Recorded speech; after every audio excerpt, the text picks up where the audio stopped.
సొత్తన్నాను కదా, ఎందుకు వచ్చావు మళ్ళీ? నాకు నువ్వు కావాలి. ఎందుకు కావాలి? నువ్వు లేకుండా నేను బతకలేనని నాకు అర్థమైంది, అందుకే వచ్చాను.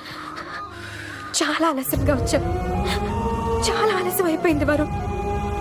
ఇప్పుడు నువ్వు చూసావు కదా, హిస్ మై వుడ్ బి, నాకు కాబోయే మొగుడు. నన్ను చూడగానే నీలా ముద్దు పెట్టుకుంటా అని అడగల, పెళ్లి చేసుకుంటా అని అడిగాడు. ఇంటికొచ్చి మా అమ్మ నాన్నతో మాట్లాడాడు. అర్థమైందా? ఆడెవడో నాకు అనవసరం, రా పోదాం. చెయ్యొద్దులు, వాడెవడా?